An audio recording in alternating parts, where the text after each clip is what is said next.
Donc on a une première période qui est sur la formation vraiment atelier où on apprend à construire des motos de course et puis après la deuxième période où on apprend à utiliser les motos de course et à les faire courir. Alors la formation se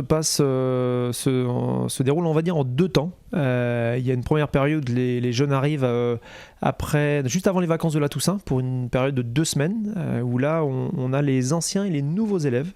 À partir du moment où on arrive après vacances de la Toussaint, on s'octroie les 2 semaines de vacances. Les semaines de vacances du junior team ne correspondent pas toutes aux semaines de vacances qu'on peut retrouver dans l'éducation nationale du fait du programme sportif. Retour après les vacances de la Toussaint et là on enchaîne toute la période de formation hivernale, on va dire novembre, décembre, janvier, février, où là les jeunes vont avoir l'occasion de passer sur tous les ateliers du junior, de la formation, et à partir du moment où on arrive après en février, mars, on sort un peu de l'atelier, on commence à se rapprocher des circuits où là on enchaîne sur les premières séances d'essai et puis après les courses, notamment la première épreuve du championnat de France Superbike qui sera au Mans.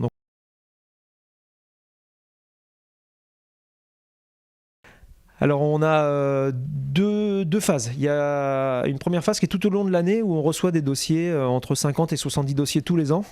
Ces jeunes sont titulaires d'un bac professionnel et maintenant d'un BTS mécanique moto. On reçoit une bonne cinquantaine de dossiers. Suite à ces dossiers, on en sélectionne 25-30.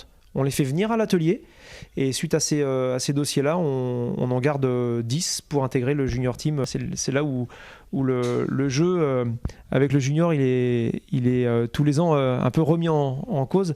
C'est qu'on reconstruit une équipe de mécaniciens de compétition qui seront amenés à travailler après dans des teams professionnels. Mais c'est là où c'est compliqué tous les ans, c'est qu'on se retrouve ça c'est l'envie qu'on a, on a envie que ça gagne, on a envie que ça marche et tout. C'est de reconstruire une nouvelle équipe tous les ans. Et de jouer avec des teams qui sont existants déjà depuis 5, 10, 15, 20 ans pour certains.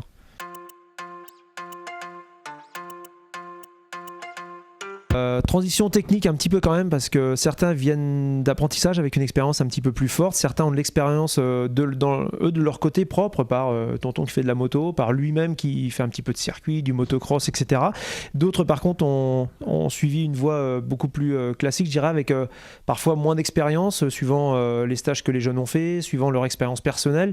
Donc forcément des fois on a quelques marches à gravir et je leur dis d'entrée tu vas être un petit peu à la bourre, donc à toi de te remettre un petit peu au goût du jour, à toi de faire en sorte de ne pas te laisser distancer par ceux qui ont plus d'expérience. Mais globalement, vu qu'on part toujours dans l'esprit de faire gagner une équipe, un pilote, il faut que tout le monde tire la corde dans le même sens, qu'on aille tous dans la même direction et qu'on garde tous surtout la même motivation et qu'on laisse personne à la traîne. Donc moi je suis vigilant à ça vraiment pour qu'on arrive à construire une équipe dans les meilleures conditions et surtout que chaque élève trouve son poste.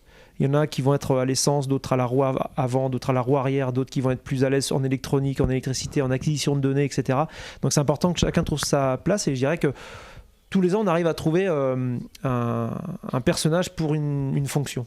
C'est qu'au fur et à mesure de la formation, au fur et à mesure des mois d'hiver, moi j'arrive après pour le début de saison à me dire lui il est plus axé sur l'électronique, il a plutôt, on le voit bien sur le PC, il est assez à l'aise, il se débrouille bien, donc lui il va peut-être être plus sur de l'électronique moteur ou châssis. Puis il y en a après qui sont peut-être un petit peu moins informatique, électronique, etc. Mais par contre ont la dextérité avec les mains. Quand ils fabriquent quelque chose, c'est fait tout de suite correctement.